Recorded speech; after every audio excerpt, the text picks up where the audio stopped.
We are back. Welcome to episode 6 of the FrameCAST. And in this episode, we are joined by Amelia Chapman, the creator behind Ultra Processed Minds, a new documentary coming soon. Amelia, how are you doing tonight? I'm doing pretty well. I can't complain. All right, that's great to hear. Off the back, I'd like to ask you a little bit about your time before you came to Emerson and what you did before and what you're doing now. So obviously a high schooler. I was a theater kid. I've been making films since I was 10 years old, though, with my iPod Touch, making iMovies with my cousins. And so that kind of just continued into high school with like multiple creative projects. And I was always very creative. And so I kind of went down the social justice documentary route when I captured the Black Lives Matter protests in my hometown. And that's how I got into Emerson. And from there, I've been just kind of like discovering my love for documentary. I had one really great professor who really opened my love for it. Now I'm just kind of going into the social justice route. Oh yeah, that's really cool. And I'm curious about how you yourself got into that. Was it the Black Lives Matter movement in particular, or was it something before that? It was more so I knew I wanted to take on a minor, and I wanted to kind of tell stories of people who like voices aren't usually told, and I originally wanted to do that through like short narrative film. But I took on a peace and social justice minor, and once I had that first documentary class, I was like, wait, this could actually be a really good medium for me to pursue this particular subject. And I also really want to travel. Like, that's a big part of my career goals, and so I know you can really travel for documentary. I just figured it would be a perfect route to kind of combine all those things. Yeah, and I'm curious about Ultra Processed Minds. Tell me a little bit about that in particular. What is it about?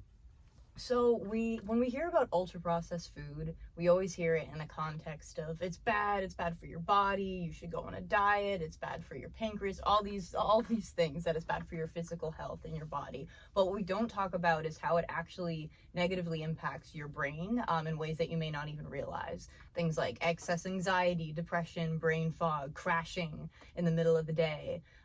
People don't necessarily tie these things to food, and so a lot of different things, not just like sugar and the chemicals they put in the food, but also dyes can affect your mood and have like ADHD symptoms. And so kids and young people often get like medicated when they don't need to be.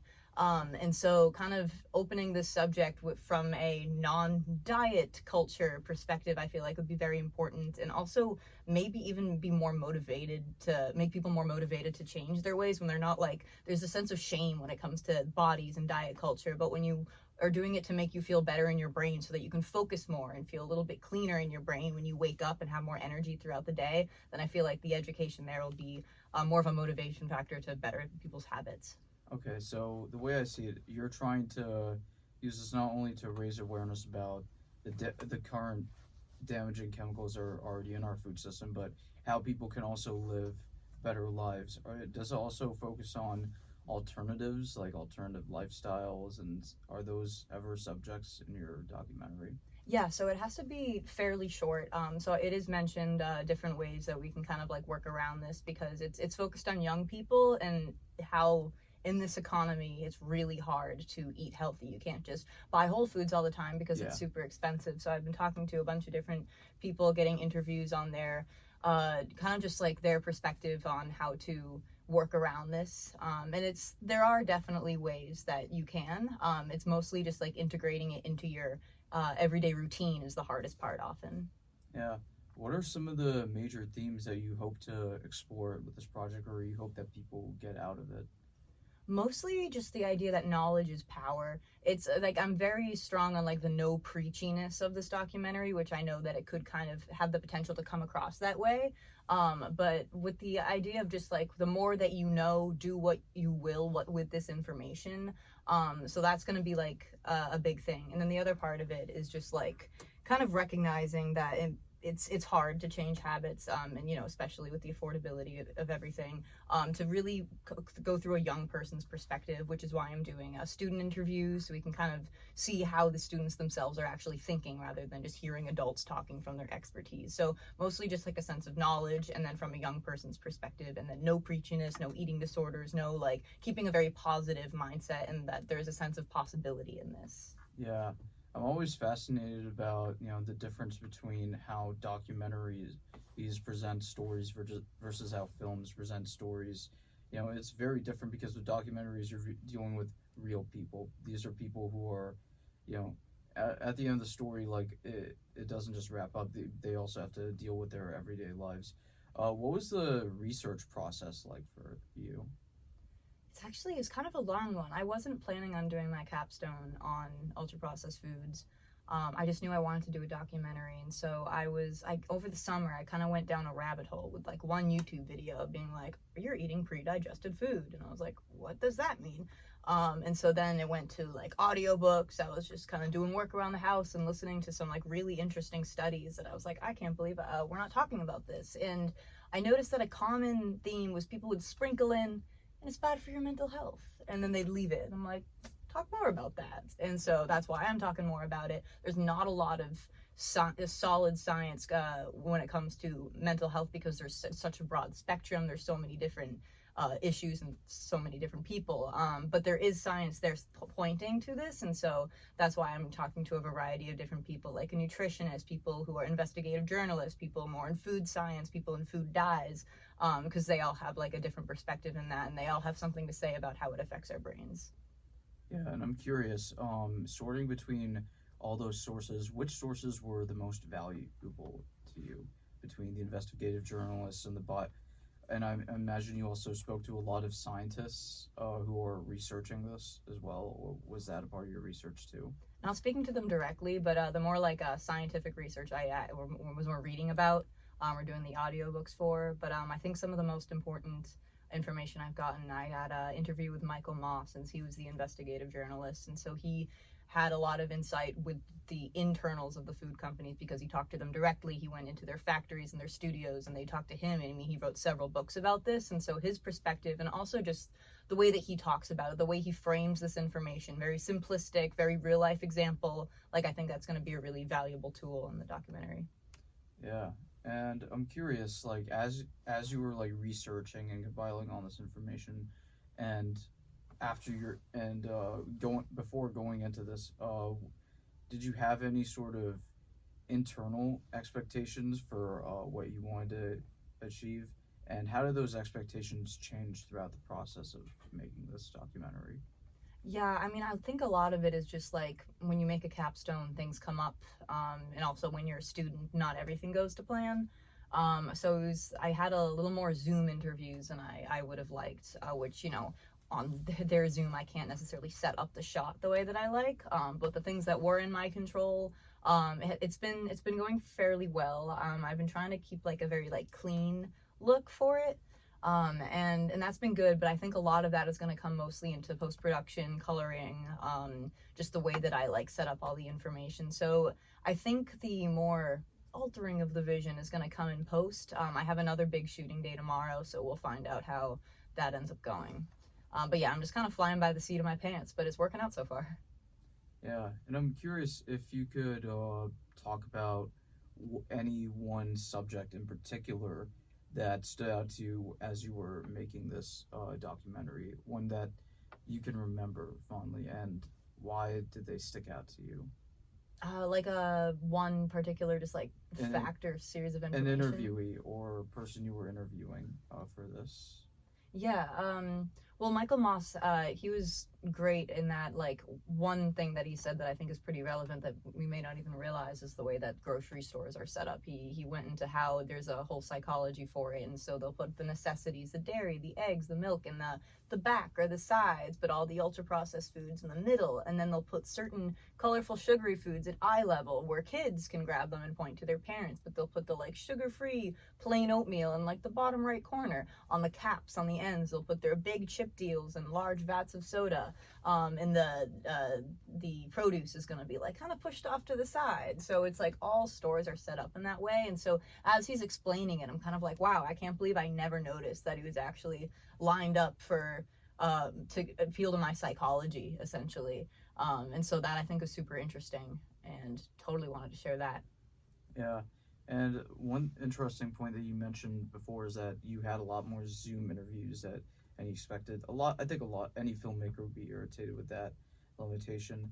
I'm curious about how you and your team have been managing to work with that so far and integrate like the Zoom stuff and still make it seem visually interesting. Yeah, so a lot of that is coming down to the B-roll. I had one interview where I know that I'm barely going to be able to use the image because it was just so choppy. And so because of that, not just because of that, but we got a lot of interesting B-roll of a lot of up-close foods and in the grocery store. I kind of want to get some like drone footage of like college campuses if I'm able to legally. And then I'm going to get some like general B-roll of college students and studying and stuff because it is kind of about young people.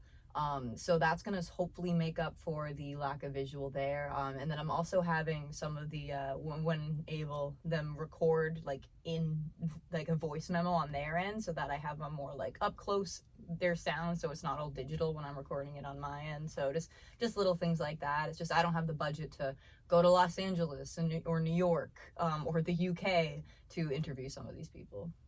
Yeah, I know. I'm just always fascinated because like a lot of student films, documentaries, we don't really have unlimited money. We don't have like the budgets of studios, so we always have to think on our feet and find up with. And I'm always fascinated by the ways in which people find creative solutions to problems. What would you say was the biggest problem you guys had to handle on sets?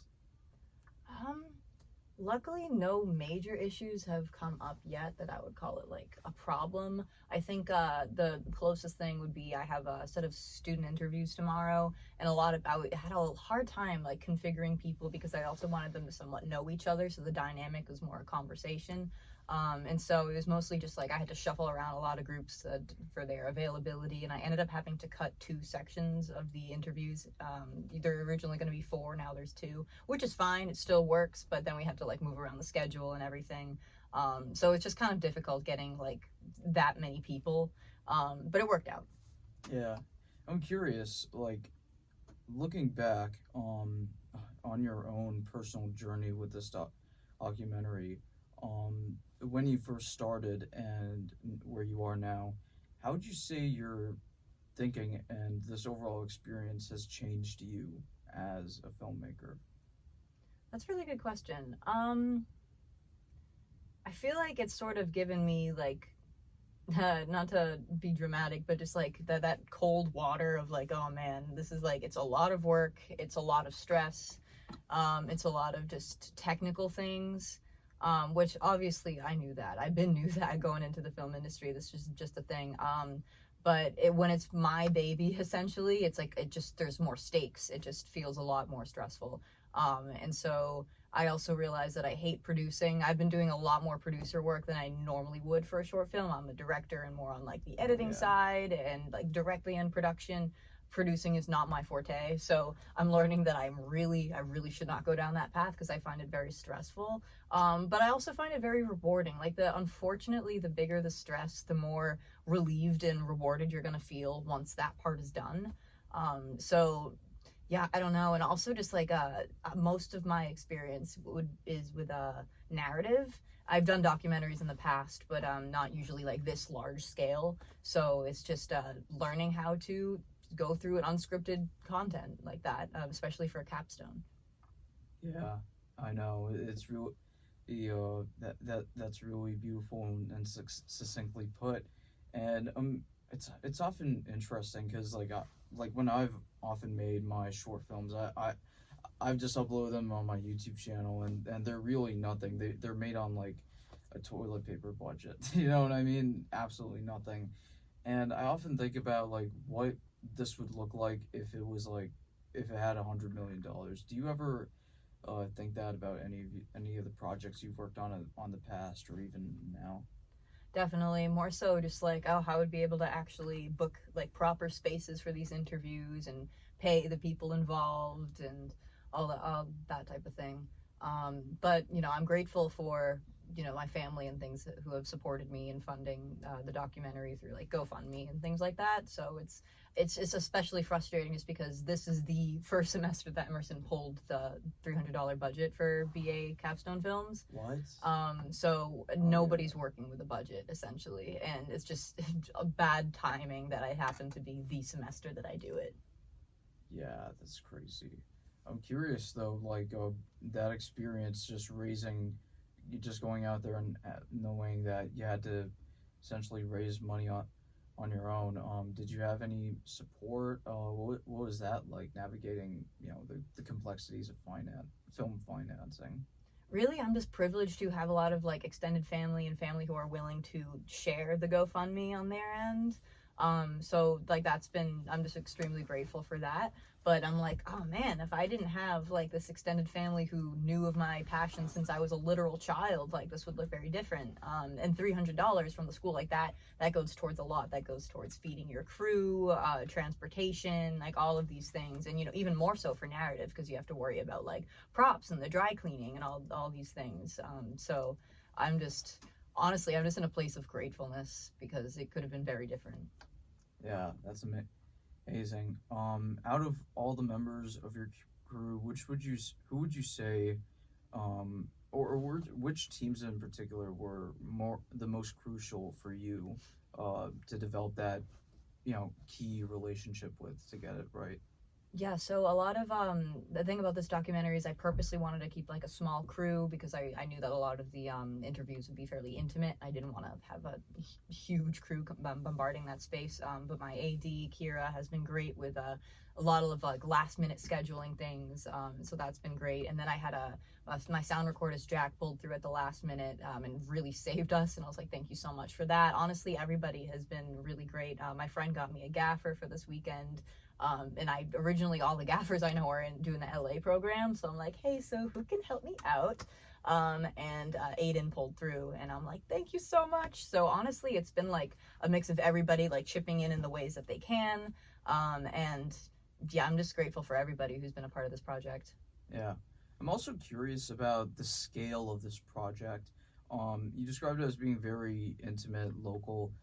Is it mainly going to be focused on what's going on in Massachusetts, or are there going to be certain threads that audiences could connect to, like a larger problem in society?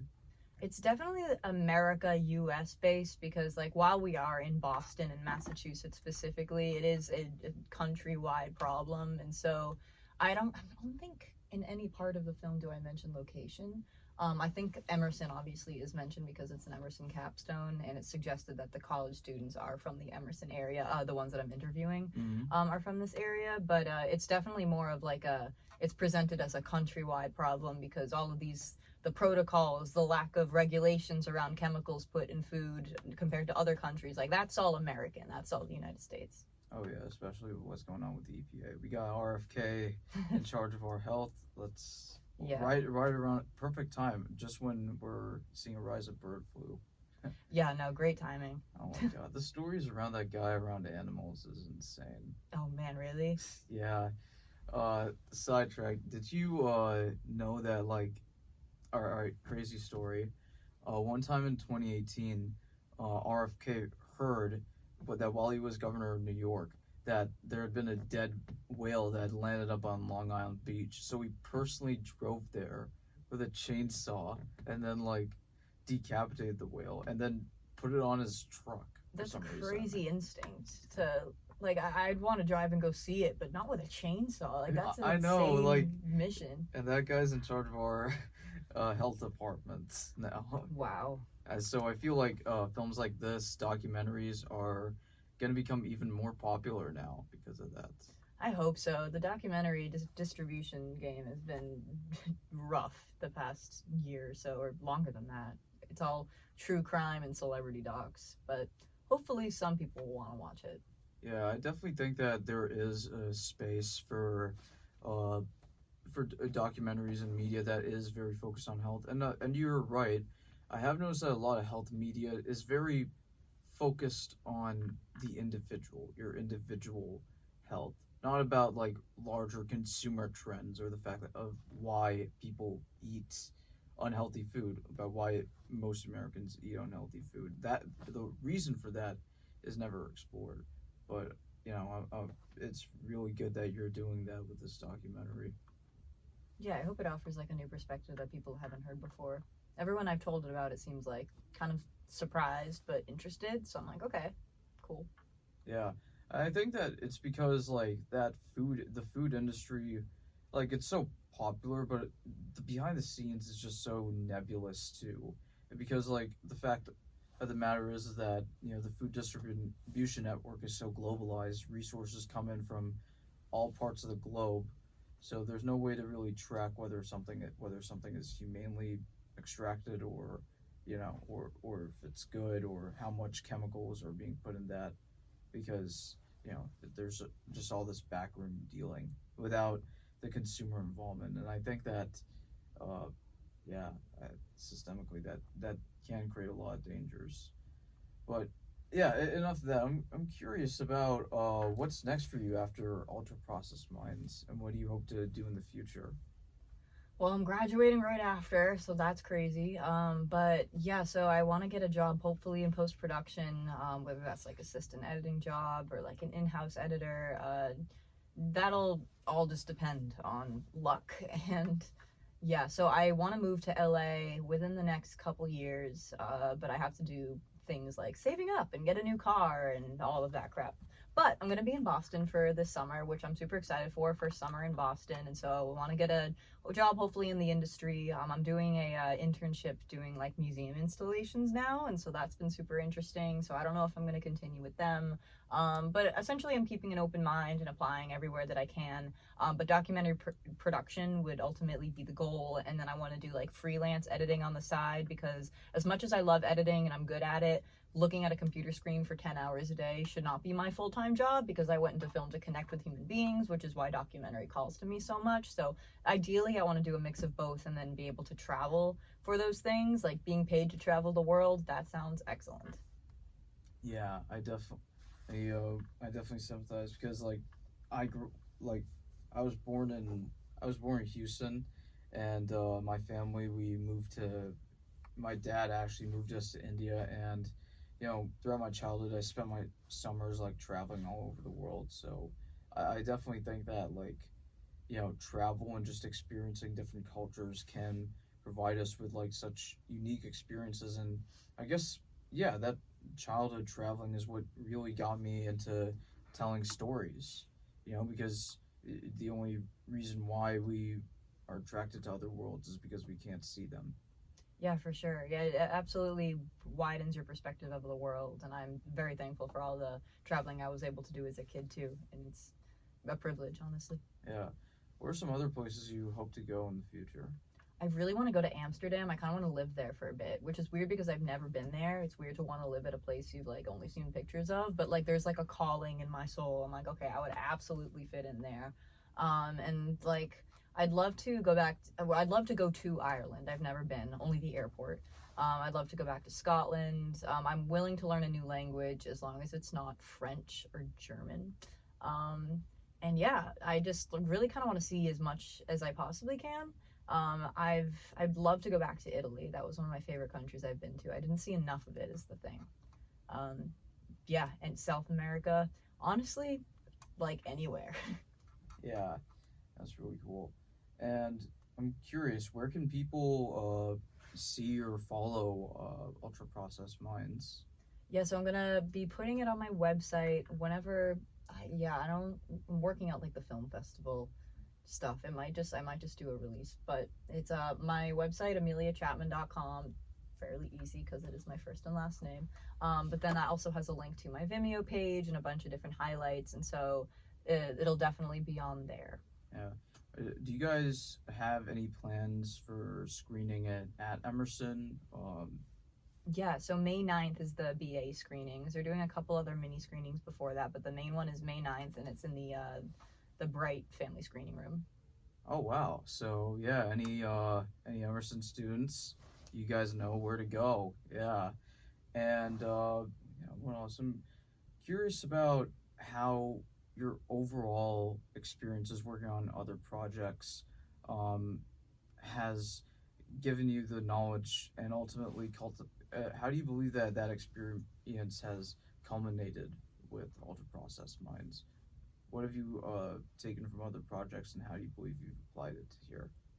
I think some of the, like, every other documentary project I've done has been a class project. I took a couple different semesters with Jessie Epstein and her documentary classes, and so that had a bunch of different types, like observational, exposition, or exponential, and then like final projects. And so I was able to kind of pursue a bunch of different, like, short and long documentaries, personal and impersonal, and so that kind of gave me the experience of I think cutting together a documentary, unscripted content with a bunch of footage, is like harder than you'd expect. And so having done those projects, I'm like really able to cut this documentary than if it was my first time doing it.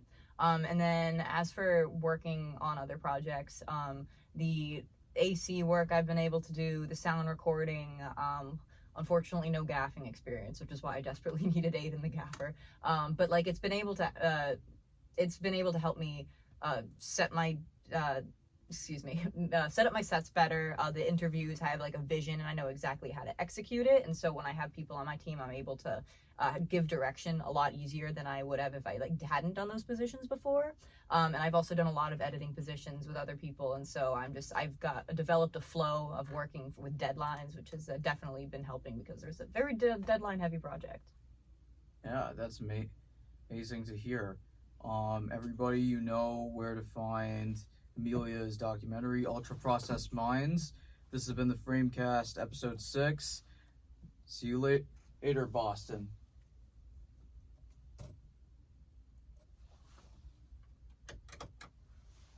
Awesome.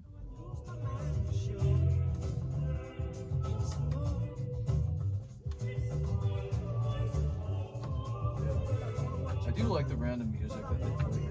Yeah.